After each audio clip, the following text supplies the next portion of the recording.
Hello guys, ছাদের উপরে লাউ গাছ কি আপনারা দেখেছেন? দেখেন ছাদের উপরে লাউ গাছ অনেকগুলো কিন্তু লাউ ধরছে। দেখেন, দেখতে পাচ্ছেন পুরো ছাদের উপরে আপনারাও চাইলে লাগাইতে পারবেন। ছাদের উপরে হালকা কিছু মাটি দিয়ে তারা কিন্তু লাউ গাছ লাগাইছে। দেখেন অনেকগুলো লাউ ধরছে এবং কি দেখেন এই যে লাউ বড় হয়েছে। এই যে দেখেন লাউ কিন্তু বড় হয়েছে। দেখেন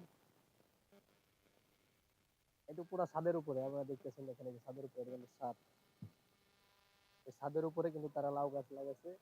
অনেকগুলো লাউ ধরছে। দেখেন এই যে পলি টানা টানা রাখছে, এগুলো কিন্তু সব লাউ, যে বড় বড় লাউ। এই যে আরো পুলি টানায় রাখছে, এগুলোর ভিতরে কিন্তু সব লাউ। আপনারা যারা ঢাকা শহরে থাকেন অবশ্যই ছাদের উপরে যদি লাউ গাছ লাগান, অবশ্যই আপনারা এইভাবে লাগাইবেন, সবজি খাইতে পারবেন। সকলে ভালো থাকবেন, সুস্থ থাকবেন।